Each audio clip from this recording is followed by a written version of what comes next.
সংবাদ সম্মেলন, বাংলাদেশের তীব্র প্রতিক্রিয়া এবং জুলাই গণ অভ্যুত্থানের পরে বাংলাদেশের রাজনীতি, তা নিয়ে আমরা বিশ্লেষণ শুনবো। আওয়ামী লীগের আগামী দিনের রাজনীতি কি হবে তা শুনবো। এই কথাগুলা বলার জন্য আমার সঙ্গে যিনি যুক্ত হয়েছেন তিনি হলেন বাংলাদেশের একটা ঐতিহ্যবাহী প্রভাবশালী রাজনৈতিক পরিবারের সন্তান। আপনারা মিডিয়াতে ইদানিং সবচেয়ে বেশি আলোচিত সমালোচিত আমি বলবো আমাদের প্রিয় রাশেক রহমান ভাই, আওয়ামী লীগের কেন্দ্রীয় নেতা। রাশেক ভাই, আপনাকে স্বাগত জানাচ্ছি আজকের এই বিশেষ লাইভ অনুষ্ঠানে। আসসালামু আলাইকুম, আপনাকে ধন্যবাদ আমাকে আমন্ত্রণ জানানোর জন্য। জি, কেমন আছেন আপনি? জি আছি, আলহামদুলিল্লাহ আছি। আমি আজকের এই ফোরামটি এভাবে শুরু করতে চাই। আমরা আমি বলবো গণতন্ত্র পুনরুদ্ধারের 17 বছরের সংগ্রাম, রক্ত জড়া জুলাইয়ের একটি বিপ্লব গত 2 বছর আগে 5ই আগস্ট বাংলাদেশে হয় এবং তদানীন্তন প্রধানমন্ত্রী, বাংলাদেশ সরকার, আওয়ামী লীগের সমস্ত নেতা কর্মীরা ওই দিন তারা পলায়ন করে, ইভেন বায়তুল মোকাররমের মসজিদের খতিব সহ বাংলাদেশ থেকে পালিয়ে যান। এটা ইতিহাসে আর কোনো ঘটনা আছে কিনা আমার জানা নেই। আজকে এই বিষয় নিয়ে 2 বছর পূর্তি উপলক্ষে গত 5ই আগস্ট দিল্লিতে ফরেন করেসপন্ডেন্টের আয়োজনে শেখ হাসিনা একটি সংবাদ সম্মেলন করেন। সেই সংবাদ সম্মেলনে উনি বলা হয়েছিল মিডিয়ায় উনি কথা বলবেন ভিডিও কনফারেন্সে, শেষ মুহূর্তে উনি অডিওতে কথা বলেছেন। সেই কথার আপনি একটা জায়গায় বলেছিলেন অডিওতে, আগেই আপনি বলেছিলেন যে অডিওতে কথাটা আমি শুনেছি, কিন্তু বাংলাদেশের পত্রিকায় বা বিভিন্ন মিডিয়ায় বলা হয়েছিল ভিডিও কনফারেন্সে আসবেন, ভিডিওতে উনি আসেননি। উনার এই অডিও নিয়ে কোয়েশ্চন রয়েছে, এটাও আমরা আপনার কাছ থেকে শুনবো। বিশেষ করে এই কনফারেন্সের পরে বাংলাদেশের একটি তীব্র প্রতিক্রিয়া সরকারের পক্ষে, খুব স্ট্রং ল্যাঙ্গুয়েজে বাংলাদেশ সরকার তার প্রতিবাদ জানায়। এই প্রতিবাদ চিঠিতে, আমি চিঠিটি এখানে শো করছি, সেখানে তাকে একজন জেনোসাইডার, একজন কিলার, এই ধরনের শব্দগুলা ব্যবহার করা হয়েছে এবং তাকে কনভিক্টেড বলা হয়েছে। ভারতের পক্ষ থেকে এই কনফারেন্সের তারা তাদের প্রতিক্রিয়ায় প্রেস ব্রিফিং এ বলা হয়েছে এখানে নো রোল, তাদের কোনো ইনভলভমেন্ট নাই এবং শেখ হাসিনা যে বলছেন বাংলাদেশের এই তাদের ভারত সরকারের কোনো এখানে কোনো ধরনের অনুমতি বা এ ধরনের কোনো স্বীকৃতি ছিল না। তো যেই বিষয়টি এখন বাংলাদেশের রাজনৈতিক বিশ্লেষকরা এবং বিভিন্ন পত্রিকায় বলা হচ্ছে যে ভারত শেখ হাসিনাকে নিয়ে ট্রাম্প কার্ড খেলছে। বাংলাদেশের এবং ভারত সম্পর্ক আপনি জানেন, বাংলা সবচাইতে খারাপ একটা সম্পর্ক বাংলাদেশ অতিবাহিত করছে এই মুহূর্তে। বাংলাদেশে যিনি ভারতের হাই কমিশনার দীনেশ ত্রিবেদী, তিনি বাংলাদেশে 3 মাস হয়ে যাচ্ছে, তিনি এখন পর্যন্ত প্রধানমন্ত্রীর সাক্ষাৎকারও পাননি এবং ভারত এখন পর্যন্ত ভারতের সাথে কোনো সুসম্পর্ক হওয়ার সম্ভাবনা আমরা দেখছি না। এরপরে যখন শেখ হাসিনার এই বক্তব্য, দেশে ফিরে আসার দৃঢ় ঘোষণা, আপনি কি মনে করেন? সরকারের পক্ষ থেকে বলা হচ্ছে উনি আসার পরে সাথে সাথেই তাকে তার ফাঁসি কার্যকর করা হবে। স্বরাষ্ট্রমন্ত্রী বলছেন যে তার এখানে আত্মসমর্পণের কোনো সুযোগ নেই। আপনি ওই বিষয়টি আমরা শুরু করতে চাই। As a Awami League leader, as a রাজনৈতিক বিশ্লেষক, আপনি বিষয়টাকে কিভাবে আপনি বিশ্লেষণ করবেন, শেখ হাসিনার সংবাদ সম্মেলনটা পুরাটাকে? খুব কঠিন একটা ইস্যু, কারণ হচ্ছে দেখেন, আপনি প্রথমেই যেটা বললেন যে আমি এই প্রেস কনফারেন্সের ব্যাপারে 2টো টক শো করেছি এবং একটি টক শো প্রেস কনফারেন্সটি হওয়ার 2 দিন আগের ছিল এবং সেখানে কিন্তু প্রেস কনফারেন্সে উনি কি বলবেন, কিভাবে বলবেন, সেই আলাপের থেকেও বড় আলাপ যেটা ছিল, যেটা আপনার প্রারম্ভিক উপস্থাপনায় চলে এসেছে, সেটা হচ্ছে যে ভারত সরকার এবং ভারতের ওই অনুষ্ঠানের ব্যাপারে তাদের কি রোল।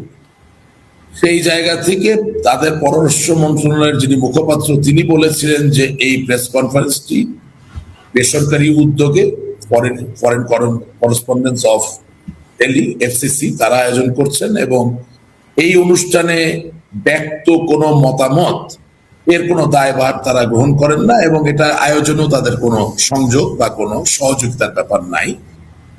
আর অন্যদিকে যেটা একটা ঘটনা ঘটেছে যেটা খুব তাৎপর্যপূর্ণ, সেটা হচ্ছে যে আপনি জনাব শশী থারুরকে অবশ্যই চেনেন। তিনি একজন বিশ্বনন্দিত অরেটর, extremely eloquent speaker and very educated, the epitome of education bolte ja bojhay. He is a honorable member of Parliament of India from Congress, and he is the chairman of the Parliamentary Committee for External Affairs of the Indian Parliament. তার 15তম সভায় তিনি তার ওই সংসদীয় কমিটিতে যারা অন্যান্য দলের সদস্য আছেন সকলকে নিয়ে 8টি সুপারিশ দিয়েছিলেন, যেখানে তিনি বলতে চাইছেন যে বঙ্গবন্ধু কন্যা জননেত্রী শেখ হাসিনার রাজনৈতিক কর্মকাণ্ড ভারত থেকে চালানো যায় না, as per asylum law or any other law that applies to her. তো এই মিটিং হয়েছে, এটাও সত্য। ভারতের পররাষ্ট্র মন্ত্রণালয়ের মুখপাত্র যা বলেছেন সেটা তো সারা বিশ্ববাসী দেখেছেন, এখানে আমার বানানোর কিছু নাই। এই দুটো জায়গাকে একসাথে করে আমি সেই টকশোতে বলেছিলাম যে দেখেন, মানে সবশেষ সামারিটা ছিল যে বঙ্গবন্ধু কন্যা লাইভে বক্তব্য দিলেন কি দিলেন না, তার থেকে সবচেয়ে বড় কথা তিনি ডিসেম্বরে আসবেন, এই ঘোষণাটাই বড় কথা। এখন আপনি কি ডিসেম্বরে আসবেন টেলিভিশনে বললেন, না রেডিওতে বললেন, না নেটে বললেন, চেহারা দেখিয়ে বললেন, লাইভে বক্তব্য দিয়ে বললেন, নাকি রেকর্ডেড ভাবে বললেন, it hardly matters. What matters is that she wants to come back in December. তো এটা নিয়ে দেখা গেল যে আমার দলের লোকজন, তাদেরকে আমি দোষ দেই না, তারা একেবারে উঠে পেরো পিছনে লেগে গেল, উল্টাপাল্টা কথা বলা শুরু করলো। আসলে আমরা এত বড় একটা সংকটের ভিতর দিয়ে এখনো চলছি যে আমরা ট্রমাটাইজড, যার দরুন পক্ষে কথা বললেও নিজের ছায়াকে ভয় লাগে। কারণ 17 বছর ধরে তো আমরা আসলে প্রপার যে রাজনীতি তার থেকে অনেক দূরে চলে গেছি, এবং এই দলে এখন যিনি লেখক তার কোনো সম্মান নাই, এই দলে যিনি চিন্তাবিদ তার কোনো সম্মান নাই, এই দলে শুধু ধাক্কাধাক্কি এবং শারীরিক মানে মল্লযুদ্ধ যে এটারই মূল্য আছে। এখন সেই জায়গার থেকে এই মোড়টাকে ঘুরিয়ে আমরা তো বাংলাদেশকে ভালোবাসি, আপনি আপনার মতো করে বাংলাদেশকে ভালোবাসেন, আমি আমার ফিল্টারে মনে করি বঙ্গবন্ধু এবং তার সংগ্রাম আন্দোলন ত্যাগ তিতিক্ষা ছাড়া বাংলাদেশের স্বাধীনতা কোনোদিন এত সহজ হতো না, ইম্পসিবল, এটা হওয়ার সুযোগ নাই। আমরা মনে করি যে বঙ্গবন্ধুর যদি এরকম সহচর না থাকতেন জাতীয় চার নেতার মতো, তাছাড়া তাকে বন্দি করে নিয়ে গেল এবং এই দীর্ঘ 9 মাস তিনি পাকিস্তানের কারাগারে অন্তরীণ অবস্থায়, সেই জায়গায় তার অনুপস্থিতিতে জাতীয় চার নেতা, বিশেষত তাজউদ্দিন সাহেব, সৈয়দ নজরুল ইসলাম সাহেব, কামরুজ্জামান সাহেব, ক্যাপ্টেন মনসুর আলী সাহেব, তাদের যদি অনন্য ভূমিকা না থাকতো তাহলে তো আমার স্বাধীন হতো না। আমরা এই জায়গাগুলোকে যে হারিয়ে যাচ্ছে মানুষের মন থেকে, এবং ভাই আপনি নিজেও বুঝবেন যে পৃথিবীতে একটা সন্তান আনতে গেলেও তো একজন পিতা এবং মাতা লাগে, হাওয়া থেকে তো আসে না। সব ঘটনা তো জিসাস ক্রাইস্ট বা ঈসা আলাইহিস সালামের মতো বিবি মরিয়ম আল্লাহ তাআলা চাইলেন এবং কোন পিতা ছাড়া পুত্রের জন্ম হলে এটা হয় না। এটা তো মানে সন্তান জন্ম হওয়া পৃথিবীতে আসাই একটা অলৌকিক ঘটনা, কিন্তু পৃথিবীর যে কোনো সুন্দর ঘটনার পিছনে, সেটাতে সন্তান ভূমিষ্ঠ হোক বা না হোক, অন্য যে কোনো নির্মাণ, অন্য যে কোনো সৃজনের জায়গায়, সংগঠনের জায়গায় একটা পিতৃতুল্য মাতৃতুল্য একটি মিথস্ক্রিয়ার জায়গা থাকতেই হয়। তো আমরাও বাংলাদেশের রাজনীতিতে মনে করি যে আওয়ামী লীগ ছাড়া বাংলাদেশের যে একটি সুস্থ রাজনৈতিক ধারা বিরাজমান হবে বা আবহাওয়া সৃষ্টি হবে, এটা সম্ভব নয়। কারণ আওয়ামী লীগ তো 1971 সালের দল, এটা তো অস্বীকার করতে পারবেন না। আজকে বাংলাদেশের সেনাবাহিনীকে যদি আপনি আরো সামনের দিকে নিয়ে যেতে চান, তাহলে বাংলাদেশের সেনাবাহিনী যদি বাংলাদেশের স্বাধীনতার ইতিহাস ভুলে যায়, তাহলে তো ভালো সেনাবাহিনী হতে পারবে না। ঠিক একইভাবে বাংলাদেশের মানুষকে যদি ভালো রাজনীতি করতে হয়, আওয়ামী লীগ ছাড়া সেটা হয় না। এখন আমরা চাচ্ছি একটু তাত্ত্বিক ভাবে প্রথমে জায়গাটাকে মজবুত করতে, কারণ নীতি এবং আদর্শের জায়গাটা দুর্বল হয়ে গেলে আপনি যত সংগ্রামী করেন, যত আন্দোলনই করেন, যত যুদ্ধই করেন, ওই যুদ্ধে জয় করা সম্ভব নয়। যুদ্ধ গুলি দিয়ে, কামানের গোলা দিয়ে জয় করা যায় না। যুদ্ধ জয় করতে হয় নেতৃত্ব দিয়ে, নীতি, আদর্শ এবং একটা স্বপ্ন দিয়ে। যে আমরা ইতিহাসের পাটে আসছি, আমি এই বক্তব্যের দিকে আর একটু আপনার বিশ্লেষণ শুনতে চাই। পুরো বক্তব্যটি আমি শুনেছি শেখ হাসিনার। তিনি তার ওনার পরিবারের কথা উল্লেখ করেছেন, মুক্তিযুদ্ধের শহীদদের কথা উল্লেখ করেছেন, ঠিক আছে, যেটি উনি সব সময় করেন। কিন্তু জুলাই অভ্যুত্থানে জাতিসংঘের রিপোর্ট অনুযায়ী 1400 মানুষ নিহত হয়েছেন, হাজার হাজার মানুষ আমরা সবাই জানি আহত হয়েছেন, 30,000-এর মতো বলা হচ্ছে উইন্ডেড আছে, চক্ষু নাই, পঙ্গুত্ব বরণ করেছেন। তাদের ব্যাপারে ওনার কোনো অনুশোচনা নাই কেন? এবং সকলের বক্তব্যের মধ্যে এত বড় একটা মেসাকার হলো বাংলাদেশে, এই বক্তব্যের মধ্যে কি উনি কি এখনো অনুতপ্ত নয় বাংলাদেশে এত বড় একটা জেনোসাইড হয়ে গেছে? এটা বিশ্বব্যাপী সব জায়গা থেকে প্রশ্ন আসতেছে। প্রথম কথা হচ্ছে যে 5ই আগস্টের প্রেস কনফারেন্সটাতে উনি ডিসেম্বরে দেশে আসবেন, এই ব্যাপারটা একেবারে পরিষ্কার। কিন্তু ওনার বক্তব্যটা কি বাংলাদেশের নেতাকর্মীদের উদ্দেশ্যে নাকি বক্তব্যটা বিদেশি করসপন্ডেন্ট মানে সাংবাদিকদের উদ্দেশ্যে, এই ব্যাপারটা পরিষ্কার হয় নাই। আর 2 নাম্বার একটা প্রশ্ন চলে আসছে, আমি মনে করি সামনের দিনে হয়তো এটা পরিষ্কার উনি করবেন বা ওনার পক্ষ থেকে কেউ করবেন। সেটা হচ্ছে যে ঠিক আছে, আমরা দাবি করছি 800 লোক মারা গেছে, 1500 নয়। তাহলে যদি 800 লোকও মারা যায়, তাহলে সে 800 লোকের ব্যাপারে আমাদের মন মানসিকতা কি, আমাদের চিন্তা ভাবনা কি, এটা পরিষ্কার করা দরকার। এটা আমি আপনার সাথে সম্পূর্ণভাবে একমত।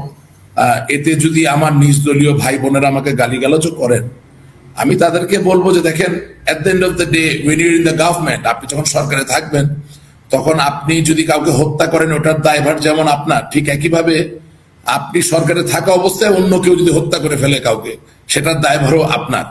যদি সেটা না হতো তাহলে সভ্য জগতে সরকারের কোনো প্রয়োজন হতো না। যদি সেটা না হতো তাহলে সভ্য জগতে বিচারিক ব্যবস্থা, পুলিশি ব্যবস্থা, তদন্ত, শাস্তি দেওয়ার যে প্রক্রিয়া, এসব কোনো কিছুরই প্রয়োজন হতো না। তাহলে তো কোনো দায় গ্রহণ না করেই আমরা একে অপরের উপরে শুধু দায় চাপিয়ে দিতে পারতাম। সো আমার মনে হয় যে rather than the number, July অগস্টের আন্দোলনকে ঘিরে যেই হতাহত হয়েছে, সেটা যদি 1500 থেকে বেশিও হয়, কারণ পুলিশ কতজন মারা গেছে এক্সাক্ট ফিগারটা আমার জানা নাই, আমার আর যাই হোক জানা নাই। আর জুলাই আগস্টের আন্দোলনে যারা মারা গেছেন সেই ফিগারটা জাতিসংঘ বলছে 1500, আওয়ামী লীগের পক্ষ থেকে আমাদের সজীব ওয়াজেদ জয় ভাই বললেন 800। তো সেটা যদি 800 হয়, এই 800-র ব্যাপারে আমাদের কি দায়িত্ব বা আমাদের কি মন মানসিকতা, আমরা আগামী দিনে এই ব্যাপারে কি করব, সেই জায়গাটা পরিষ্কার এখনো হয় নাই। সেটা পরিষ্কার করা আমি মনে করি খুব জরুরি। মানে আপনার সাথে আমি একমত। যেহেতু সংখ্যাটা বড় জিনিস নয়, আমরা যদি 69-এর অভ্যুত্থান, 90-এর স্বৈরাচারের পতন, এটাও একটা অভ্যুত্থান হয়েছিল, এটা ধরি, সে সংখ্যায় নূর হোসেন কয়জন ছিল তখন, আসাদ, না সংখ্যা দিয়ে তো বিচার হয় না। এর থেকেও বড় শক্তিশালী উদাহরণ হবে 1952 সালের ভাষা আন্দোলনের জন্য, যখন রফিক, জব্বার তারা আত্মাহুতি দিলেন। নিশ্চয়ই সেই সংখ্যা তো আর শত শত নয়, কিন্তু বাংলার মানুষের লুকায়িত যে আকুতি ছিল যে তারা বাংলা ভাষায়, তাদের মায়ের ভাষায় কথা বলবে, সেই আন্দোলন তো কিছুটা হলো প্রাথমিক একটা সাফল্য দেখেছে। বাংলায় আমরা কথা বলতে পেরেছি, বাংলা আমাদের প্রশাসনিক ভাষা হয়েছে। কিন্তু হ্যাঁ, সেই আন্দোলনের বার্তা আরো বড় ছিল, যে সত্যের উদযাপনটা হবে জাতির একটা বিরাট বড় মুকুটের জায়গা, সেটা হয়তো বা হয় নাই। কিন্তু বাস্তবতা হচ্ছে যে যখনই কোনো গণ অভ্যুত্থান হবে, সেটা আপনার আমার ভালো লাগুক বা না লাগুক, গণ অভ্যুত্থানটা কেন হলো, প্রথম কথা সেটা আমাদের উপলব্ধিতে আনতে হবে, এবং সেখানে যদি আমাদের কিছু করণীয় থাকে সেটা আমাদের করতে হবে। সেটা বর্তমানে করা যেতে পারে, ভবিষ্যতে করার প্রতিশ্রুতি দেওয়া যেতে পারে, অথবা যে কোনো গণ অভ্যুত্থান মোকাবেলা করতে গিয়ে যে মানুষটি মারা গেল, যেটা সাকিব আল হাসানের বক্তৃতায় খুঁজে পাওয়া যায়, যে যেই মারা যায় তার ওই সন্তান তো কোনো মায়ের সন্তান, সেই সন্তানটা কোনো মায়ের স্বপ্নকে ধারণ করে, সে কোনো একটা পরিবারের স্বপ্নকে ধারণ করে। এখন ওই সন্তান যদি আমার পক্ষেও হয়, সে মৃত্যুবরণ করলে তার ব্যাপারে আমি কি করতে চাই, আমার কি অনুভূতি, আমাকে বলতে হবে। ওই সন্তান যদি আমার বিরুদ্ধেও হয়, তারপরেও আমাকে বলতে হবে আমার কি অনুভূতি এবং আমি কি করতে চাই। গণতন্ত্রের সৌন্দর্য ওই জায়গাটাতেই যে সকলে আমার পক্ষে থাকবে এমন কোনো কথা নাই। মানুষ আমার বিপক্ষে যেতে পারে, মানুষ আন্দোলন করতেই পারে। এবং রাশেক ভাই, এই হত্যাযজ্ঞর অর্ডার দেওয়া হয়েছে আওয়ামী লীগের দ্বিতীয় সর্বোচ্চ নেতা যিনি ওবায়দুল কাদেরের একটা অডিও হয়তো আপনি শুনেছেন, আমার কাছে আছে, এটা আমার ফোনে আছে, যে উনি সাদ্দাম হোসেনকে বলছেন তোমরা মারো না কেন। উনার আরো অনেকগুলা অডিও আছে, যাতে ইন্টারনেট বন্ধ করে দেওয়ার জন্য কারফিউর কথা বলা আছে ধারাবাহিক ভাবে। এটা গত এটা বলছেন 11 জুলাই 2024, যেটা আপনার আন্তর্জাতিক অপরাধ ট্রাইব্যুনালে এই অডিওটা প্রেস করা হয়েছে। আপনি জানেন এটা অর্ডার দিয়ে হত্যাযজ্ঞ চালানো। এটা তো আব্দুল্লাহ পুলিশের আইজিপি, উনারও তো বক্তব্য আছে কারা কারা, উনি তো রাজসাক্ষী আসলে অ্যাডমিট করেছেন। কিন্তু আমার কথা হচ্ছে এটা ইনিসেন্ট ভাবে কাউকে যে জাস্ট করা হয়েছে, ওনারা জানেন না, ওনাদের অর্ডার ছাড়া হয় নাই, এরকম তো কিছু না। এটা আপনি নিশ্চয়ই, এটা কিভাবে আপনি উত্তর দিবেন? ওবায়দুল কাদেরের অর্ডার আছে, এই যে আপনি শুনাইতে পারি আমি এখন আপনাকে এখানে, আমি যদি আপনি একটু আমাকে দেন, আমি এটা শুনাই। মারো না কেন ওদের? আমি একটা দিতে বললাম, একটা দিতে পারবো স্যার।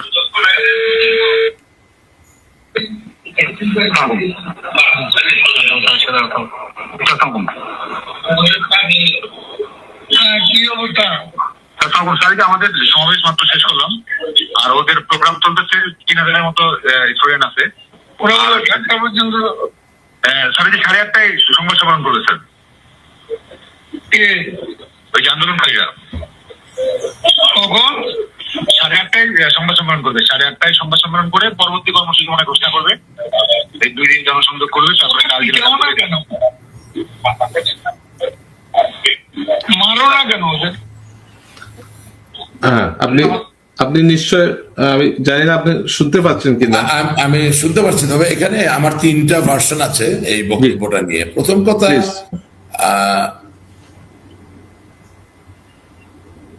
যদি এটা এআই দিয়ে নির্মিত হয় তাহলে এটার দায়ভার তো আর কেউ নেবে না, 1। 2 নাম্বার, যদি উনি সত্যি এটা বলে থাকে তাহলে এত বড় একজন নেতার এই ধরনের বক্তব্য এভাবে দেওয়াটা হয়তো বা ঠিক না। আর 3 নাম্বার হচ্ছে যে এখানে উনি হত্যা করার নির্দেশ দেন নাই, উনি বলছেন মারো না কেন, মানে পিটাও না কেন। এটা যে সঠিক না, এটা যে সঠিক সেটা আমি বলছি না, আমি এটাকে সমর্থন করি না।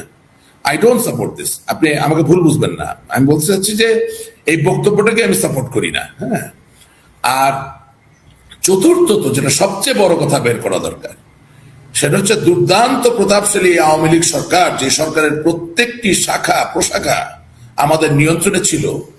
তাহলে বাংলাদেশ আওয়ামী লীগের দ্বিতীয় ব্যক্তি জনাব ওবায়দুল কাদের এবং বাংলাদেশ ছাত্রলীগের শীর্ষ ব্যক্তি বাংলাদেশ ছাত্রলীগের সভাপতি সাদ্দাম, তাদের দুজনের কথোপকথন কোন ব্যক্তি সরকারের থেকে সরকারের যন্ত্র ব্যবহার করে রেকর্ড করলো, এটা যদি আপনি বের না করতে পারেন তাহলে যেটা হবে, বা এটা নিয়ে আপনি যে প্রশ্ন না করেন, তাহলে যেটা হবে যে বাংলাদেশের আসলে কোনো মানুষই আগামী কোনোদিন নিরাপদ নন।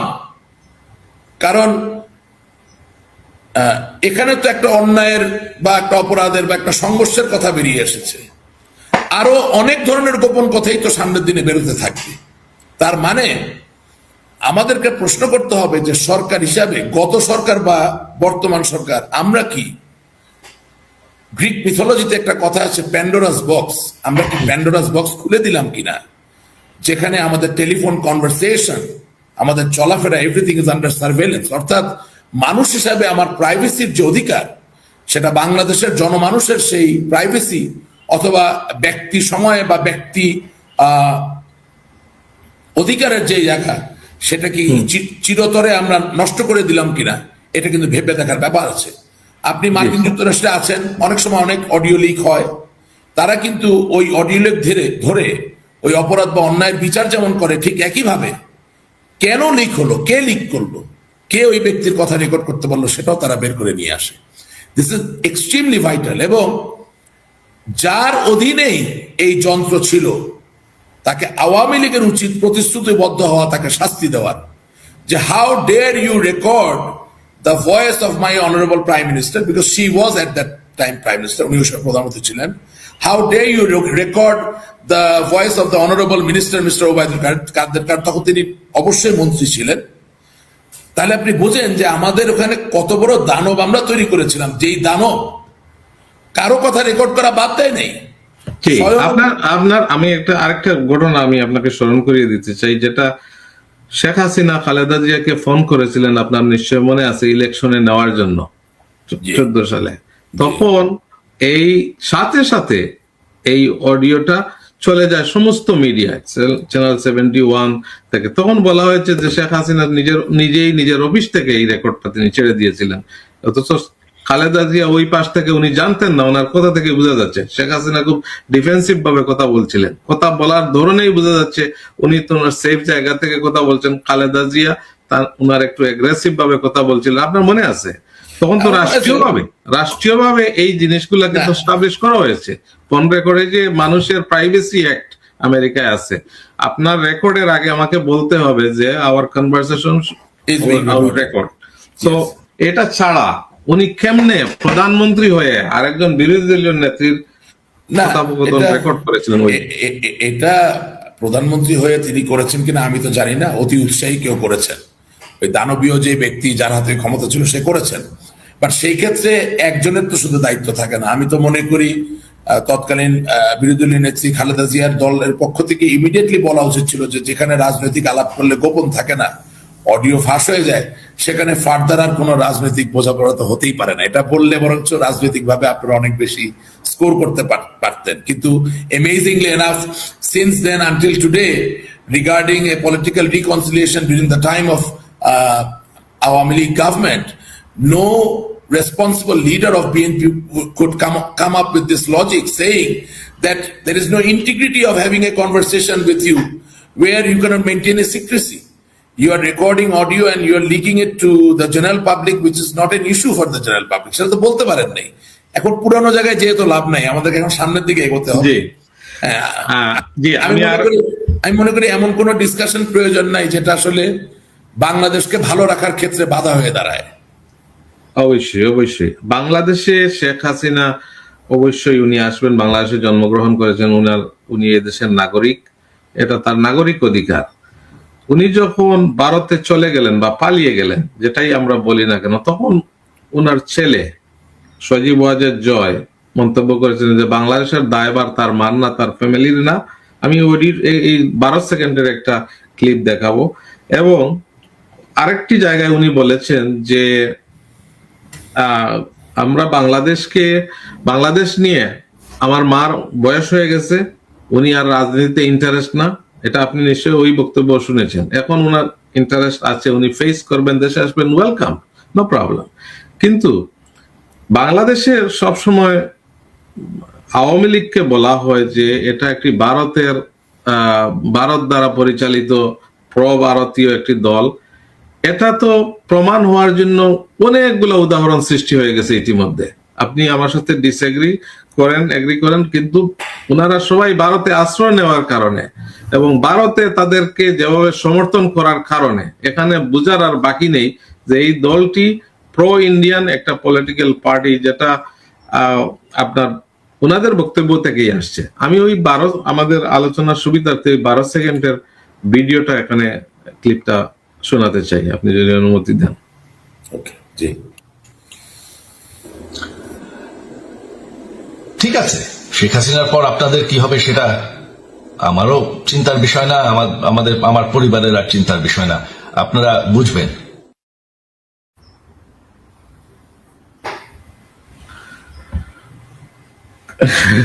রাশেক রহমান, কি বলবেন এখন? তাহলে বিষয় কিভাবে পরিবর্তন হলো, মানে চিন্তার বিষয় হয়ে গেল ওনার চলে যাওয়ার পরে? যখন এটা বলছিলেন, এখন কেন চিন্তার বিষয় হলো? না, সজীব ওয়াজেদ জয় ভাই আমাদের দলের ভবিষ্যৎ। আমি মনে করি আওয়ামী লীগের প্রত্যেক কাউন্সিলর, ডেলিগেট মনে প্রাণে মনে করে যে বঙ্গবন্ধু কন্যার পরে হয় জয় ভাই অথবা পুতুল, সাইমা ওয়াজেদ পুতুল, তারা দায়িত্ব নেবেন। তো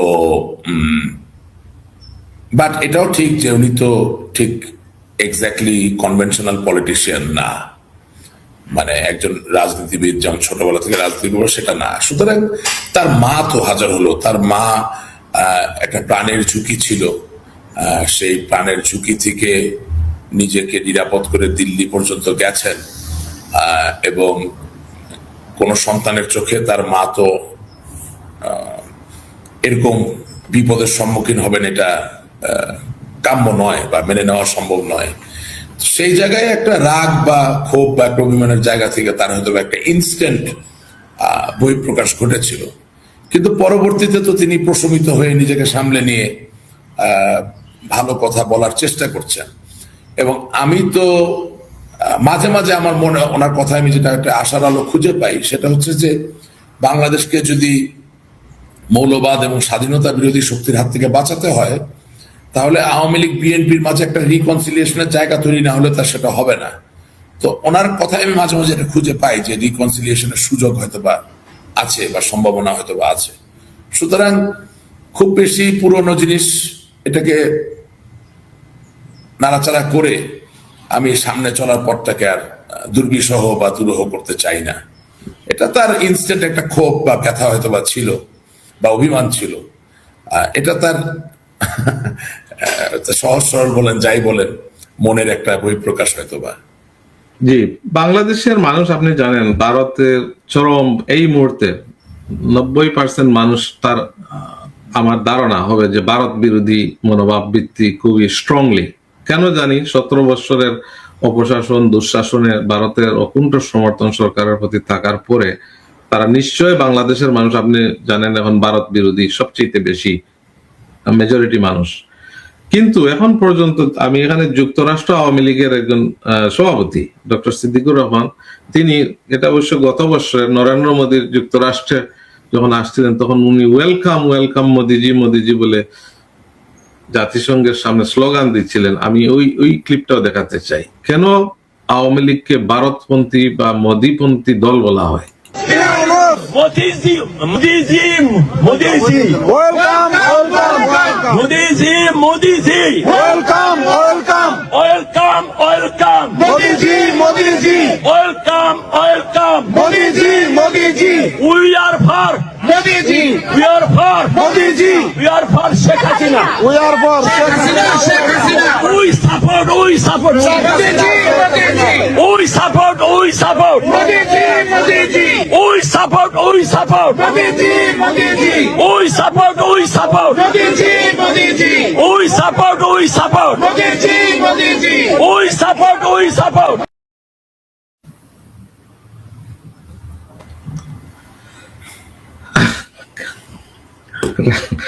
রাশেক রহমান, আপনাকে আসলে আমি একটি ক্রিটিক্যাল জায়গায় সম্ভবত ফেলে দিচ্ছি, কি বলবেন এখন? No, this is totally unacceptable. এটা খুব ক্রিটিক্যাল না। মার্কিন যুক্তরাষ্ট্র আওয়ামী লীগের সভাপতি কেন নিউ ইয়র্ক শহরে মোদিজি মোদিজি করবে? এটা তো কোনো কারণ নাই। মোদিজির সাথে যদি কোনো বোঝাপড়া করতে হয় সেটা মাননীয় আমাদের দলের সভানেত্রী জননেত্রী শেখ হাসিনাই করবেন। সেটা রাষ্ট্রীয় লেভেলে বা ওই পর্যায়ে উনি একটি সরকারের প্রধান ছিলেন, আরেকজন সরকারের প্রধান আছেন। তিনি একটি দক্ষিণ এশিয়ার সর্ববৃহৎ রাজনৈতিক দলের সভানেত্রী এবং জনাব নরেন্দ্র মোদীও বিজেপির একজন লেজেন্ডারি পলিটিক্যাল লিডার। সেটা তাদের ভিতরে ডায়ালগ হতে পারে। তো আওয়ামী লীগের এই 10-15টা লোক কেন গিয়ে মোদিজি মোদিজি করবে আমি ঠিক জানি না। এবং এই ধরনের অতি উৎসাহী লোকদের কারণেই তো আওয়ামী লীগ সম্বন্ধে একটা ভুল পারসেপশন জনমনে তৈরি হয়ে যায়। এখন আমি তো আর আওয়ামী লীগের নীতি নির্ধারণী কেউ নই। আমি আওয়ামী লীগের একজন অ্যাক্টিভিস্ট, কর্মী, সমর্থক। সোজা বাংলা ভাষায় বলতে গেলে আমি বঙ্গবন্ধুর অ্যাডমায়ারার এবং আমি বাংলাদেশের স্বাধীনতায় বিশ্বাস করি এবং আমি মনে করি যে আওয়ামী লীগ খুবই প্রাসঙ্গিক অপরিহার্য একটি রাজনৈতিক সত্তা বাংলাদেশকে সামনের দিকে এগিয়ে নিয়ে যাওয়ার জন্য। সেই জায়গা থেকে এটা আমি একেবারেই মেনে নিতে পারি না। কারণ অতি উৎসাহ কেন হবে? এত হওয়ার তো কোনো প্রয়োজন নাই। এবং অতি উৎসাহী লোকজনকে যদি আমরা একটু প্রশমিত না করতে পারি, তাহলে ভারতের বিরুদ্ধে যে সেন্টিমেন্টটা বাংলাদেশে আছে সেটা আমাদের বিরুদ্ধে আরো বেশি তীব্রভাবে কাজ করবে। এবং খুব আশ্চর্য বিষয় হচ্ছে যে 1971 সালের স্বাধীনতা যুদ্ধে ভারত তো একেবারেই আমাদেরকে নিবিড়ভাবে সহযোগিতা করেছে। তাদের হাজার হাজার সৈনিক বাংলাদেশের এই স্বাধীনতা যুদ্ধে নিজের আত্মাহুতি প্রাণ দিয়েছে। তাদেরকে আমি স্যালুট জানাই, আর মুক্তিযোদ্ধাদেরকে তো সর্বপ্রথমে স্যালুট জানাই। কিন্তু আমি খুব আশ্চর্য হয়ে যাই যে যেই ভারত আমাদের স্বাধীনতার সহযোদ্ধা ছিল, কেন জানি গত 55 বছরে ভারতের প্রতি ভালোবাসাটা না বেড়ে বরঞ্চ কমেছে, বা সৌহার্দ্যের জায়গাটা না বেড়ে বরঞ্চ কমেছে। এখন সেখানে এক হাতে তো আর তালি বাজে না, কি কি কারণ আছে এগুলো আমরা দেখতে পারি। তবে এটা ঠিক, আমি একটা জায়গায় আপনার সাথে একমত, 90% লোক কিনা বলতে পারি না, কারণ আমি তো পরিসংখ্যান চালাইনি। তবে এতটুকু বলতে পারি যে ভারত বিদ্বেষী মনোভাব বর্তমানে প্রতিদিনই বেড়েই চলেছে। জি, তার প্রধানতম যেটি কারণ বিশ্লেষণে উঠে আসছে, যেমন এই ইলেকশন গুলা, যতগুলা ভুয়া নির্বাচন হয়েছে, 3টা ভুয়া নির্বাচনে 12টাতে অকুণ্ঠ সমর্থন ছিল। এবং আপনার মনে আছে তৎকালীন সময়ে ভারতের যিনি স্বরাষ্ট্র সচিব ছিলেন এরশাদকে গিয়ে চাপ সৃষ্টি করেছিলেন, বলছিলেন যে এই নির্বাচন তুমি অংশগ্রহণ করতেই হবে, না হলে জামাত বিএনপি ক্ষমতায় চলে যাবে, মনে আছে? আমার কথা বলতে আপনার ভালো লাগবে না, আমি এখানে একটা কথা বলতে চাই।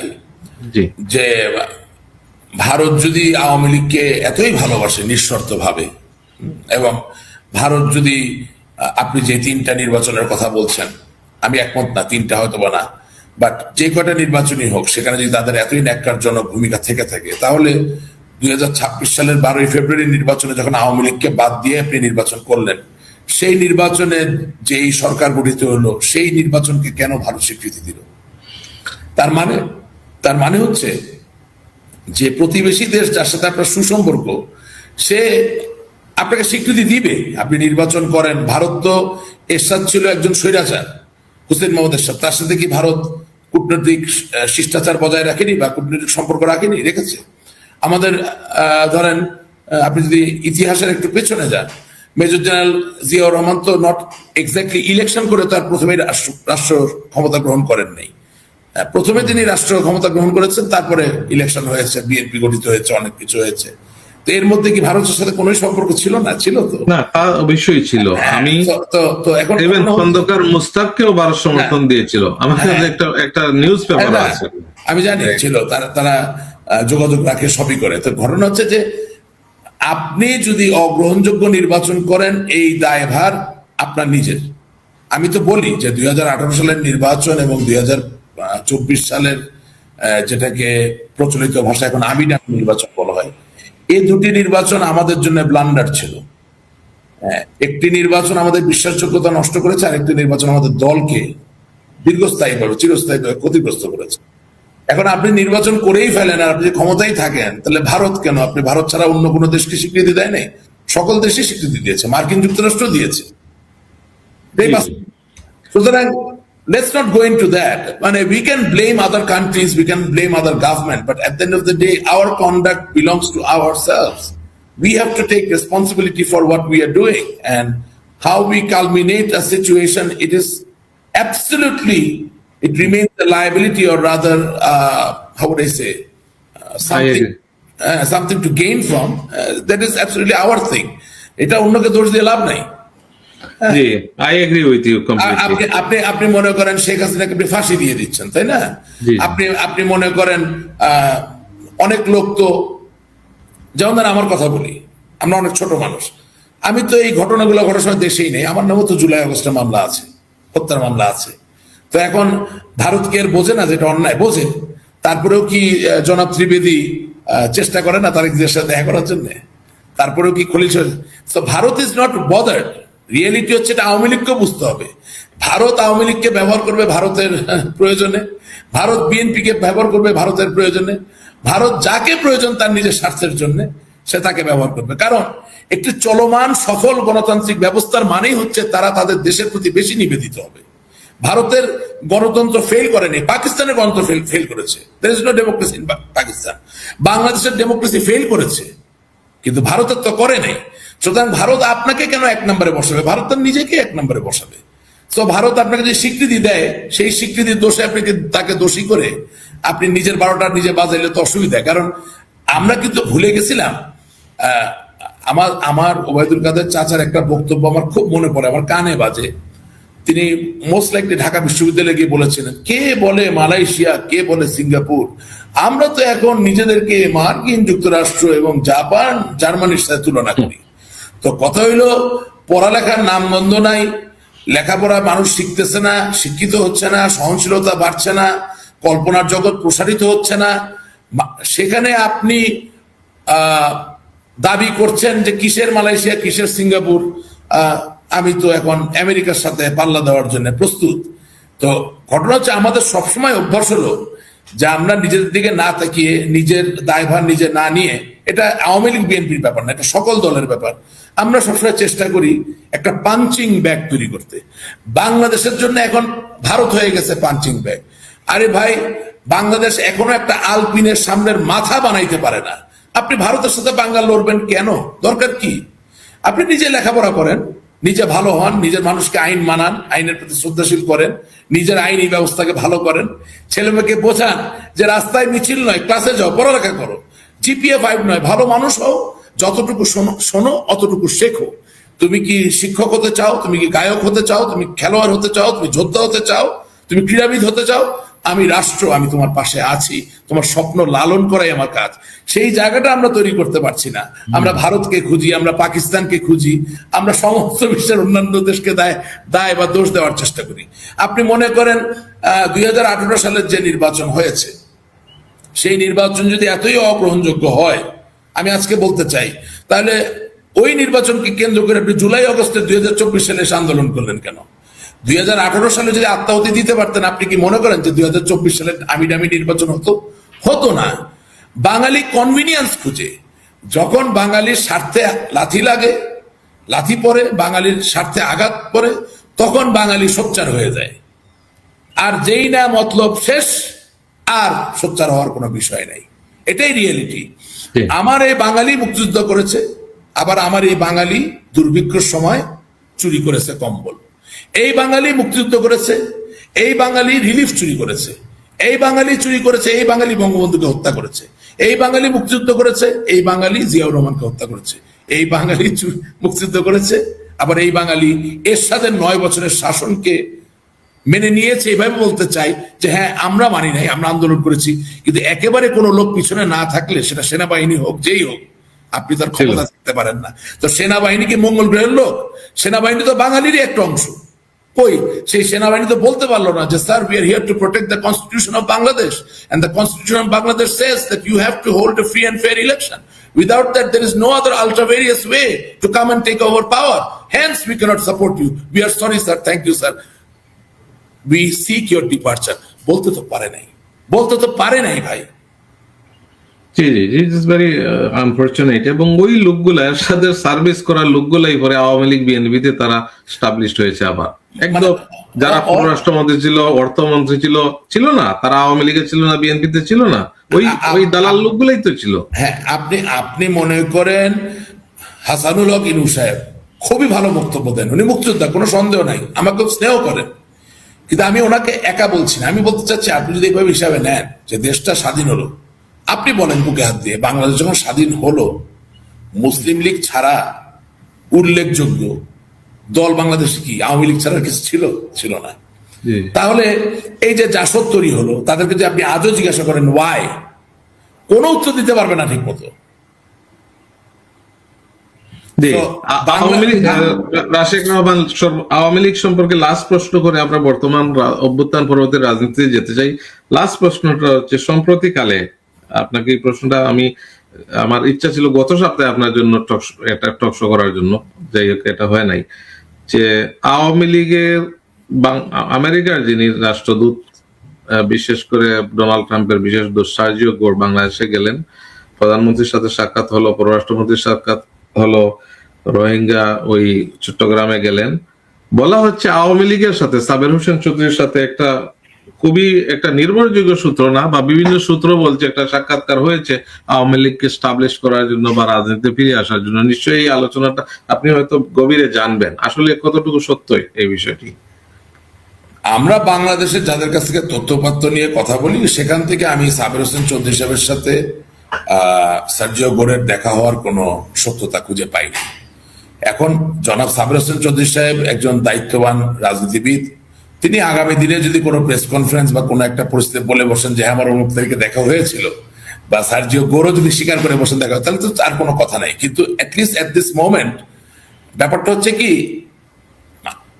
আমার ক্ষীণ উপলব্ধির জায়গা থেকে আমি যেটা বুঝি যে is a special envoy and is ambassador of United states of America, এবং সদ্য একটা বাণিজ্য চুক্তি বাংলাদেশের সাথে মার্কিন যুক্তরাষ্ট্র করেছে, এবং মার্কিন যুক্তরাষ্ট্রের জন্য বাংলাদেশের সম্পর্ক চায়নার সাথে কি হবে এটা খুব গুরুত্বপূর্ণ একটা বিষয়।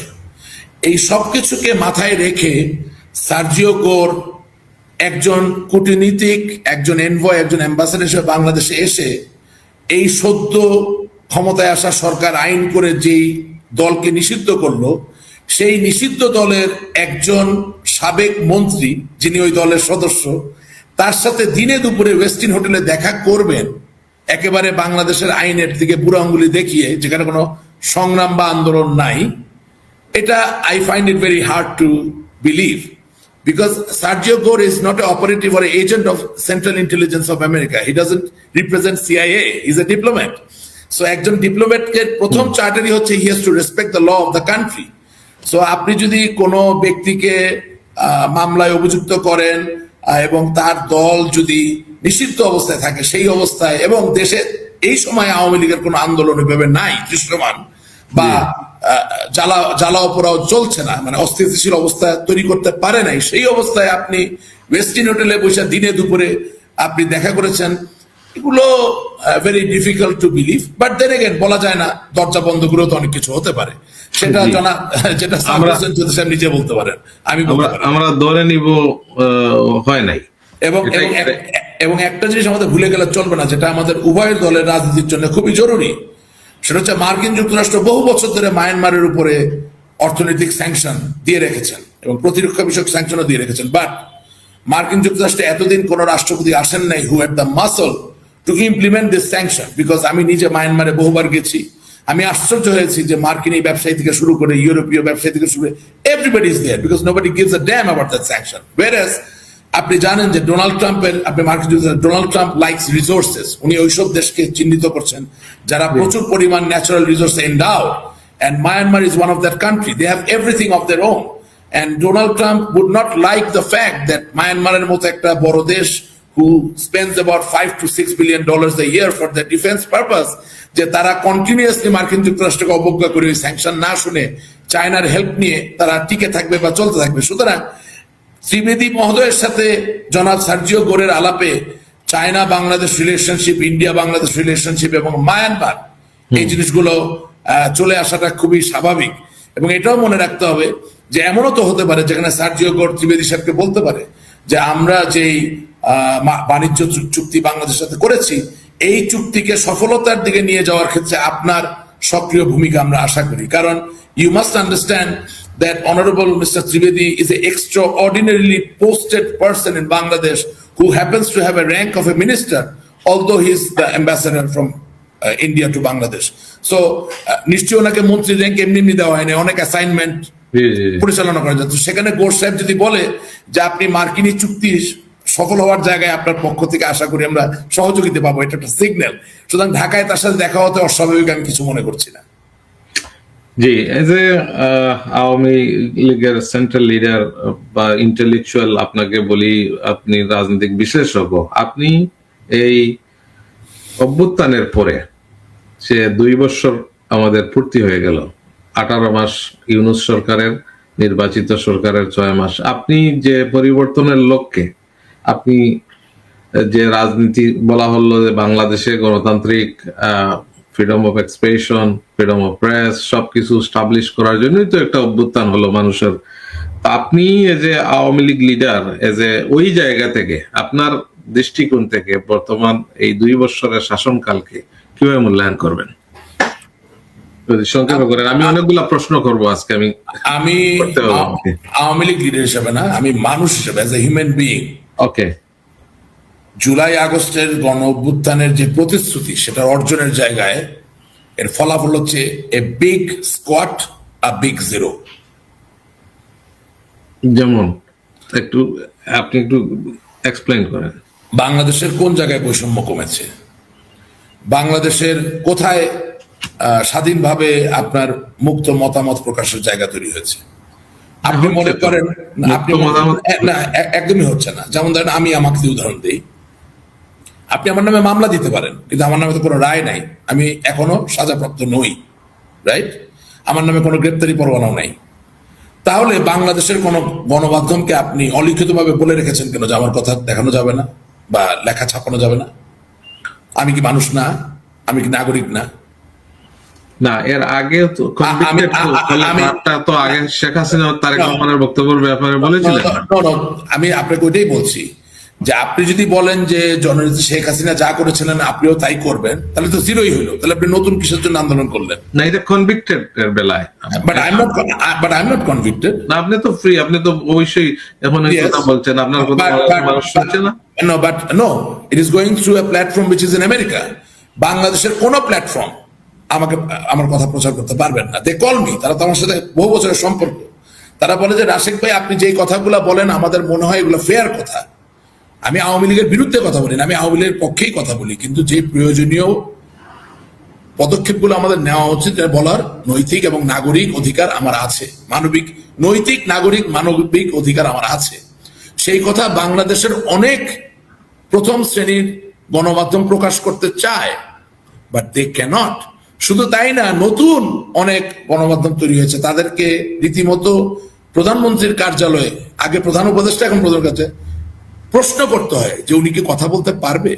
অবভিয়াসলি উত্তরটা আসে না। সুতরাং কারো জন্য হয়তো বা মুক্ত মতের প্রকাশের একটা পরিবেশ তৈরি হয়েছে, সকলের জন্য হয় নাই। এক, দুই নাম্বার হচ্ছে আপনি ভালোভাবে নিবিড়ভাবে চিন্তা করবেন, যেহেতু আপনি বলতেছেন 2 বছরের পূর্তি আমাদের হয়ে গেল, মানে আপনি এটা ওন করেন, সেই জায়গা থেকে বলতে চাই, আপনি কি সত্যি মনে করেন 5ই আগস্টের আগে বাংলাদেশের স্বাধীনতার বিরুদ্ধে একটা কথা বলে বা বঙ্গবন্ধুর বিরুদ্ধে একটা কথা বলে এই গণ অভ্যুত্থান সফল হতো?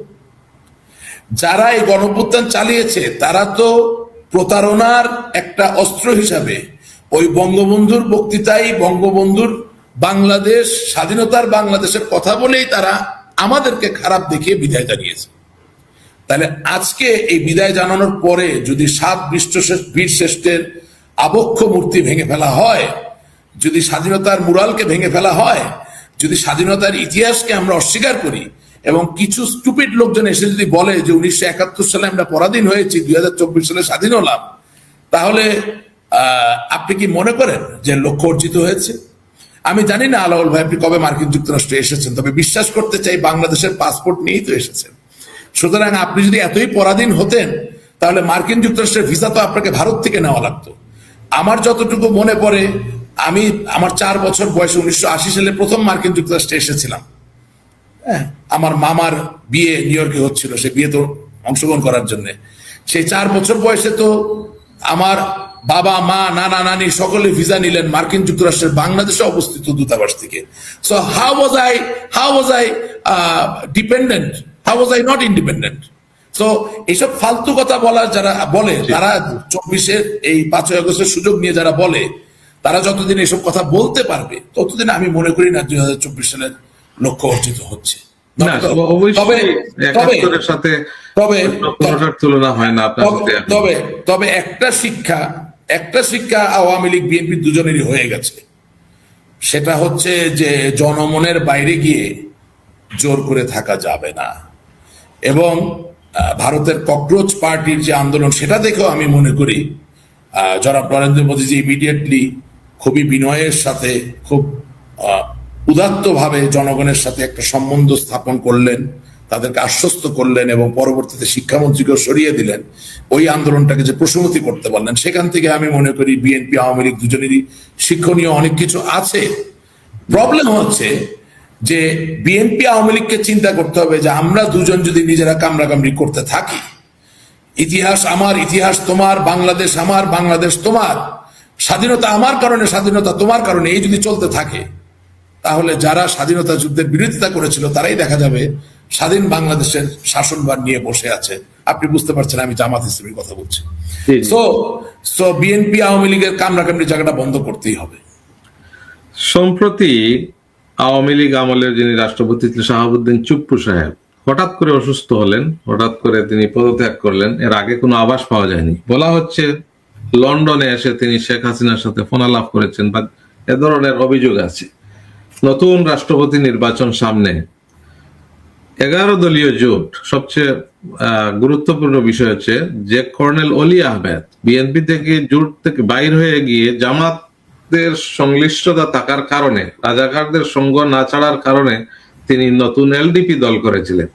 তা এই কর্নেল অলি সাহেবকে জামাত প্রার্থী দিয়েছে, রাষ্ট্রপতি পদপ্রার্থী। তারা জানে এখানে উনি ফেল, এরপরে প্রার্থী দিয়েছে একটা মুক্তিযোদ্ধাকে, তারা বীর বিক্রম একজন মুক্তিযোদ্ধাকে প্রার্থী দিয়েছে। এই বিষয়টাকে আপনি কিভাবে দেখবেন? আসলে কি চুপ্পু সাহেবের সাথে আওয়ামী লীগ কানেকশন এখনো রয়ে গেছে?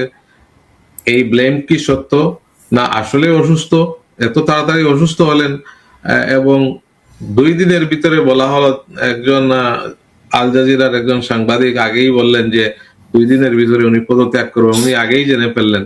তো বিষয়গুলা আপনার কাছে কি মনে হয়?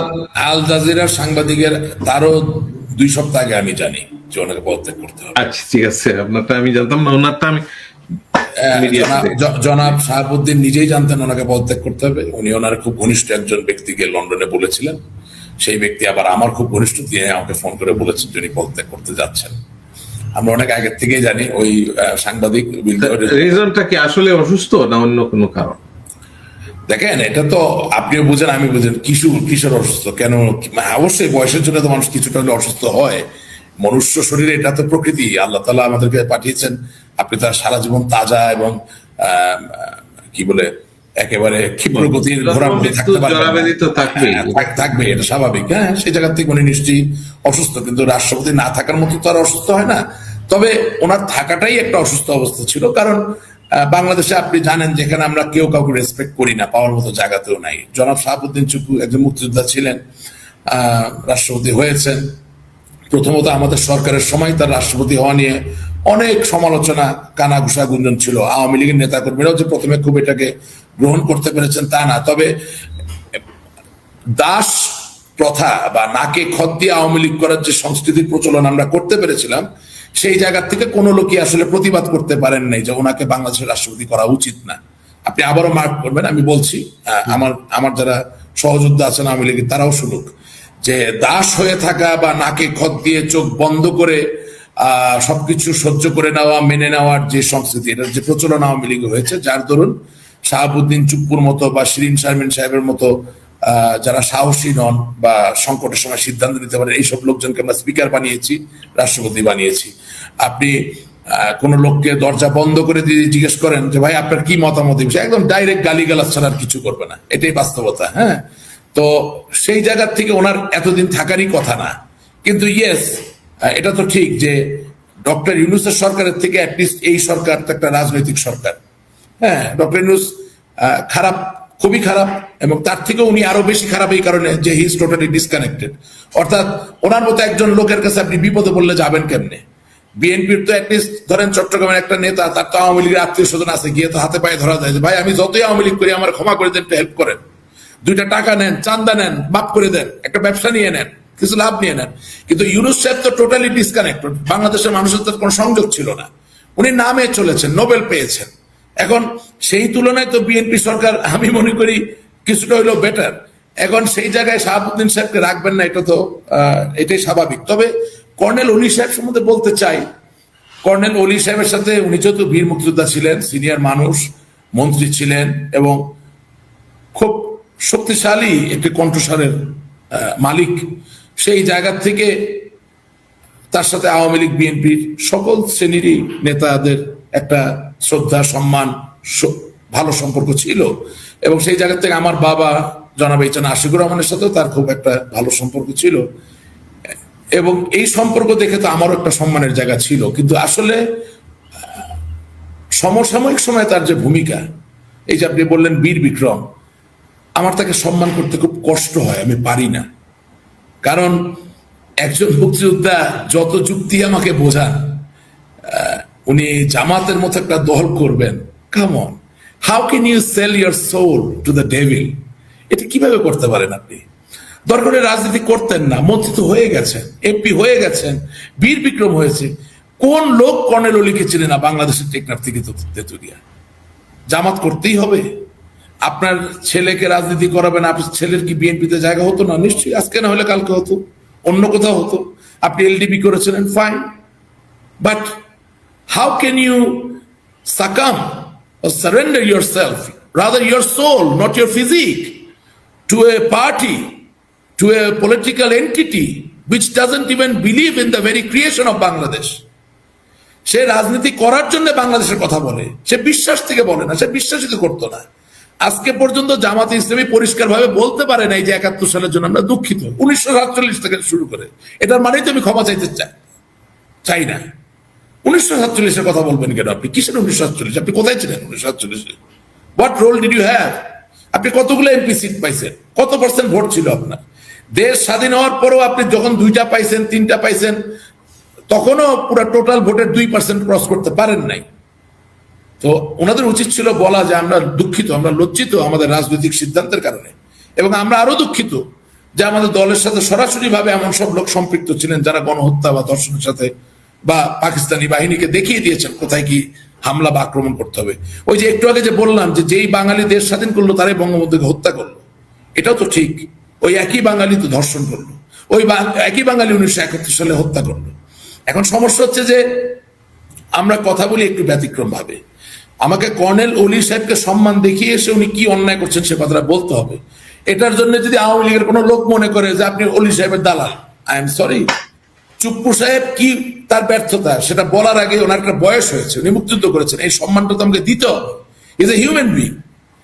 তো কথা হচ্ছে যে আমাদের দলের দাসত্বের জায়গাটা এত প্রগাঢ় হয়ে গেছে, আপনি কোনো ভালো কথা কোনো বিশ্লেষণ করে বিদ্যুতের যে বিজ্ঞান সেখানে স্টেপ ডাউন মেথড বলে একটা কথা আছে, মানে 16,000 ভোল্ট থেকে 11,000, 11,000 থেকে 8,000, 8,000 থেকে 1,000, 1,000 থেকে 440, 440 থেকে 220, এভাবে ভোল্টেজ কমিয়ে আনতে হয়, স্টেপ ডাউন প্রসেস। আপনার বাসায় তো সরাসরি আমি 16,000 ভোল্ট দিলে আপনার বাসা চলবে না, সব জ্বলে যাবে, তাই না? তো কথা হচ্ছে যে রাজনীতিতে কথা বলার সময় স্টেপ ডাউন করে কথা বলতে একটা প্রসেস, কিন্তু এটা আমার দল থেকে হারিয়ে গেছে, বিএনপি থেকেও হারিয়ে গেছে। এগুলো ফিরে না আসলে আপনি আসলে সুন্দর নির্মল কোনো জায়গায় পৌঁছাতে পারবেন না। কষ্ট পাই আমি, খুব কষ্ট পাই। নীতি নৈতিকতা যেটা আপনি বললেন, আপনার সাথে একমত যে শাহাবুদ্দিন চুপ্পু আর কর্নেল অলি বলি। আমি শাহাবুদ্দিন সাহেবের সম্প্রতি 6 মাস বিএনপি ক্ষমতা আসার পরে আমি নিজে দেখেছি একটা অনুষ্ঠানে উনি জাইমা রহমানকে 3বার এরকম সালাম না না, সেটা আপনি দায়ী করতে পারবেন না, কারণ বাংলাদেশের ধারাবাহিকতা কি। আপনি যদি আমাকে অ্যালাউ করেন আমি একটু আমার হবে, আমার ভাষা একটু স্কলার হবে, কিছু মনে করবেন না। আপনি দরকার হলে এটা কেটে দিবেন। যদি কোনো লোকের পাশায় আপনি বন্দুকের নল দিয়ে রাখেন তাহলে 3বার কেন, সে 30 বারও তো সালাম দিতে পারে। হ্যাঁ, সে একটা দেশের রাষ্ট্রপতি, তাকে যারা রাষ্ট্রপতি বানিয়েছে তাকে আমরা ফেলে পালিয়ে গেলাম, সে তো একা, সে কি যোদ্ধা নাকি? সেও জানে তার হাতে কোনো ক্ষমতা নাই। সেই লোককে কখনো এনসিপি বন্দুক ধরতেছে ওই জায়গায়, কখনো জামাত বন্দুক ধরতেছে ওই জায়গায়, কখনো বিএনপি বন্দুক ধরতেছে ওই জায়গায়, কখনো বিপ্লবী সেনাবাহিনী বন্দুক ধরতেছে ওই জায়গায়। তো ওই জায়গায় বন্দুকও তো ধরা লাগে না, একটা গরম রড ধরলে তো মানুষ ভয়ে যা বলতে বলবেন, যতবার সালাম দিতে বলবেন দিবে। আমি আপনার সঙ্গে একটু দ্বিমত করছি এই জায়গায়, যেমন একটু গাছ থাকতে হয়। আব্দুর রহমান বিশ্বাসের কথা আপনার মনে আছে? না, 96-এর এই যে কু উনি কিভাবে ট্যাকল দিয়েছিলেন আপনার মনে আছে? আব্দুর রহমান বিশ্বাস, মরহুম আব্দুর রহমান বিশ্বাস বাংলাদেশের রাষ্ট্রপতি ছিলেন। তিনি মেজর জেনারেল নাসিমের ওই কুকে যদি ট্যাকেল না করতে পারতেন তাহলে ঠিক শরীরের ওই অঙ্গের ওই ফুটাতেই ওনাকে একটা অস্ত্র ধরা হতো এবং উনি একইভাবে পদত্যাগ করে চলে যেতেন। এই ডিফারেন্ট, এটাই বলার চেষ্টা করছি। So he was lucky enough যে at that time there were other generals who helped him to counter the coup successfully. Shahabuddin Chuppu সাহেবের সাথে ব্যাপারটা তা হয় নাই। শাহাবুদ্দিন চুপ্পু সাহেবকে যারা রাষ্ট্রপতি বানিয়েছেন তারা সকলে পালিয়ে গেছেন, কথাটা বুঝবেন, there is a difference. না, সেনাপ্রধান তো ছিলেন, সেনাপ্রধান তো আওয়ামী লীগের ছিলেন উনি। না, সেনাপ্রধান কেন আওয়ামী লীগের হবে? সেনাপ্রধান আমাদের সেনাপ্রধান জননেত্রী শেখ হাসিনার ফুফাতো বোনের স্বামী, এর মানে এই নন যে তিনি আওয়ামী লীগের, এটা কেন হবে? আমরা মনে করেছিলাম আওয়ামী লীগের, মনে করে সেনাপ্রধান বানিয়ে তো বুঝতে পারছি যে আজ বুঝবে না বুঝবে কাল, মাথাটা চাপড়াচ্ছি পারছি কাল, এই তো অবস্থা, তাই না? তো কথা হচ্ছে যে আপনি মানুষকে why will you take them for granted? আপনি 2001 সালের যে 2001 থেকে 2006 সালে বিএনপি জামাতের যে সরকার, তার যখন 111-এ পতন ঘটলো, তখন তো এই মাসুদউদ্দিন সাহেবই, যিনি বর্তমান প্রধানমন্ত্রীর মামা বোধহয় আত্মীয়, আমি এক্স্যাক্টলি জানি না, ভুল হতে পারে, ভুলে গেছি, হ্যাঁ, ওনারা কি তাকে অত্যাচার করেন নাই? মাসুদউদ্দিন চৌধুরী ওনার মামার বাইরা ভাই। বাইরে ভাই, সো আত্মীয়তায় কি হয় সেটা দেখে নিতে হবে। তো তাদেরকেও তো বিএনপিরই মনে করা হয়েছিল, কিন্তু তারাই তো তাকে গ্রেপ্তার করেছে, তারাই তো কথা। সো মানুষকে you can't take them for granted. মূল ব্যাপারটা হচ্ছে যে রাষ্ট্র চলবে মেধা পারঙ্গমতার উপর ভিত্তি করে। হ্যাঁ, রাষ্ট্রের প্রতি বিশ্বস্ততার জায়গা থাকতে হবে। সেই বিশ্বস্ততার লিটমাস টেস্ট হবে একরকম, আর সক্ষমতার লিটমাস টেস্ট হবে আরেক রকম। জি। কোনো লিটমাস টেস্টেই আমি কোনো স্বজনপ্রীতি করতে চাই না, অথবা কোন রকম কোনো কম্প্রোমাইজ না করে এই দুটি টেস্টের ফলাফল যেখানে একটা ইকুইলিব্রিয়াম তৈরি করবে, সেই জায়গাটা এসে ওই লোকটাকে আমরা পুরস্কৃত করতে চাই। এই মনোভাব যখন আপনার তৈরি হবে, তখন রাষ্ট্র ভালো চলবে, দেশের জনগণও ভালো থাকবে। একজন লোক শৈশবকালে বঙ্গবন্ধুকে ভালোবাসেন বলে তিনি ভালো বিচারক হতে পারবেন না, এটা সঠিক নয়। তার মানে বঙ্গবন্ধুকে ভালোবাসা, দেশকে ভালোবাসার যে লিটমাস টেস্ট, এটা যেমন জরুরি, ঠিক একইভাবে তিনি দলমত নির্বিশেষে আবার বৃদ্ধ বনিতা সকল শ্রেণী পেশার মানুষকে অন্ধ হয়ে তিনি বিচার দিতে পারবেন কিনা, সেটা লিটমাস টেস্ট হবে আলাদা। কিন্তু এই দুটোকে এক করেই তাকে বিচারক বানাতে হবে, এবং এটা সেনাবাহিনীর জন্য প্রযোজ্য, এটা পুলিশ বাহিনীর জন্য প্রযোজ্য, এটা পলিটিশিয়ানদের জন্য প্রযোজ্য। সর্বশেষ প্রশ্ন রাশেক ভাই, যে হিস্টোরিক গণভোট হলো জুলাই সনদের উপরে, এই জুলাই সনদ বাস্তবায়নে আপনার কতটুকু আশাবাদী? সরকার ইতিমধ্যে একটি সংবিধান সংশোধন কমিটি করা হয়েছে, বিরোধী দল তারা আন্দোলন করছে, তারা মনে করে যে সংবিধান সংস্কার কমিশন হবে, শপথ নিবে, ওর মাধ্যমে সংবিধান সংস্কার হবে, সংশোধন নয়। তো আপনি কি মনে করেন, বাংলাদেশের মানুষ আসলেই কি এই গণভোটের রায় কার্যকর হবে, জুলাই সনদ বাস্তবায়ন হবে? এখানে দুটো প্রেক্ষিত আছে, একটা আশার আর একটা নিরাশার। আমি প্রথমে আশার জায়গাটা বলি। যদি খোদার ফজলে বাংলাদেশের প্রধানমন্ত্রী থাকার সর্বোচ্চ মেয়াদ হয় 10, এবং দুবারের বেশি আপনি যদি প্রধানমন্ত্রী না হতে পারেন, ইটস এ গুড স্টার্ট। এক। 2 নাম্বার, বাংলাদেশের প্রধানমন্ত্রী একই সাথে ওই দলের প্রধান হবেন না, বা সংসদীয় দলের সব প্রধান হবেন না, এই জায়গাটাও যদি আপনি ইমপ্লিমেন্ট করতে পারেন, this is also a good start. এটা নিয়ে একদিন আমরা বিস্তারিত প্রোগ্রাম করতেই পারি। কিন্তু নিরাশার জায়গা যেটা, সেটা হচ্ছে বাংলাদেশের মাননীয় সংসদ সদস্য, মেম্বার অফ পার্লামেন্টরা এখনো নিজেদেরকে আইন প্রণেতা হিসেবে মনে করেন না। আপনি যতদিন আইন করে এই আইন প্রণেতাদেরকে গম, চাল, স্কুলের সভাপতি, কলেজের সভাপতি নিয়োগ করার ক্ষমতাগুলোকে আলাদা না করতে পারবেন, অর্থাৎ তাদের একটাই কাজ, তারা আইন প্রণয়ন করবেন, তাদেরকে একটা থোক টাকা দেওয়া হবে, শিওর তারাও জনগণের জনপ্রতিনিধি, মানুষকে হেল্প করার জন্য। কিন্তু সরাসরি ভাবে একটা এলাকার উন্নয়নের নির্বাহীর সাথে সে যদি সম্পর্ক স্থাপন করতে পারে, সেখানে দুর্নীতি বৃদ্ধি পায়, সেখানে ক্ষমতার অপপ্রয়োগ ঘটে, এবং আইন প্রণয়ের থেকে ধান্দাবাজিটা বেশি হয়ে যায়। এবং যখন আপনি একটি সংসদকে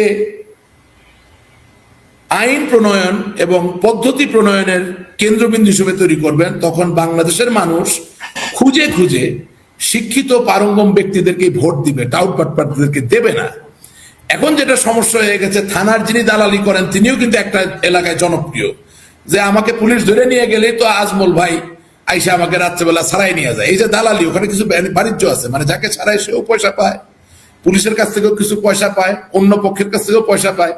তো এই লোকটা দেখা যায় যে অনেক সময় এলাকায় এমপির সমান ভোট পেয়ে যায়, কিন্তু তার কাছ থেকে আপনি কি আইন পাবেন, তার কাছ থেকে আপনি কি পলিসি পাবেন?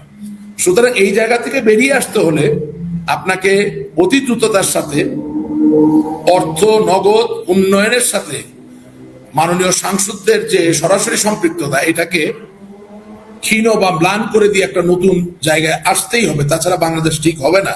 কারণ বাংলাদেশে এখন এমপি নির্বাচন ও দুর্বৃত্তায়ন একেবারে দিনের মতো পরিষ্কার। ওকে, আপনি দেখেন, এটা তো শুধু বিএনপির ব্যাপার না, আপনি একেবারে জাতীয় পার্টির সময় থেকে এখন পর্যন্ত প্রত্যেক সংসদ সদস্য যে যা বক্তব্য দেন, এগুলো সবকিছুই লিপিবদ্ধ থাকে, আপনি বের করে নিয়ে আসেন যে কোথায় কোন আইন প্রণয়ন করা দরকার, কোথায় কোন পরিবর্তন করা দরকার, এই বিষয়ে আলাপিত নাই। এক হইলো নিজেদের ব্যাপারে বিষদকার গালিগালাজ, আরেক হইলো মাননীয় স্পিকার আমার এলাকায় পুল নাই, মাননীয় স্পিকার আমার হাসপাতালের অ্যাম্বুলেন্স। আরে ভাই, হাসপাতালের অ্যাম্বুলেন্স আপনি স্পিকারে বলেন কেন? It is the responsibility of the health minister. Right. Your people will go to the local government. Local গভর্নমেন্টের যিনি হেড, অর্থাৎ আমাদের দেশে যেটা প্রেক্ষিত উপজেলা চেয়ারম্যান, তাকে বলবেন যে এই আমার স্বাস্থ্য কমপ্লেক্সে অ্যাম্বুলেন্স নাই। তিনি আসবেন, স্থানীয় সরকার হয়ে স্বাস্থ্য মন্ত্রণালয়ে যাবেন, যে সেখান থেকে অ্যাম্বুলেন্স নিয়ে আসবেন। স্বাস্থ্যমন্ত্রী সংসদে দাঁড়িয়ে বলবে বাংলাদেশের স্বাস্থ্য ব্যবস্থাকে সমুন্নত করার জন্য, উন্নত করার জন্য, পরিপুষ্ট করার জন্য মাননীয় স্পিকার আমার এত টাকার অনুমোদন প্রয়োজন। এবং সংসদ সদস্যরা বলবে যে একজন বাংলাদেশের নাগরিক তিনি রোগী হিসাবে যখন 999 ফোন করবেন, তাকে মিনিমাম 20 মিনিটের মধ্যে একটি অ্যাম্বুলেন্স তার বাড়িতে যাতে পৌঁছানো যায়, সেভাবেই আমাদেরকে উপজেলা স্বাস্থ্য কমপ্লেক্স গুলো গড়ে তুলতে হবে। That is not there. Right, right, আপনার আমরা সাথে এগ্রি। আমরা স্টানবাজি করছি, হিন্দি সিনেমার গান দিয়ে আমরা আমাদের নিজেদের রিলস বানাচ্ছি। এ সুলতান, আরে বেটা তুই হইলি বাংলাদেশের এমপি, তুই আবার কিসের এ সুলতান? তুই তো বাংলাদেশের মানুষের সেবা দিতে আসছস। তোর সবচেয়ে বড় সেবার কাজ, সরি তুই না, মানে আপনি বই পড়ালেখা করবেন, পড়ালেখা করে আপনি আইন বানাবেন, ওই আইনের কথা জনগণের ভালোবাসার থেকে সংসদে উপস্থাপন করবেন। সংসদে অন্য সংসদ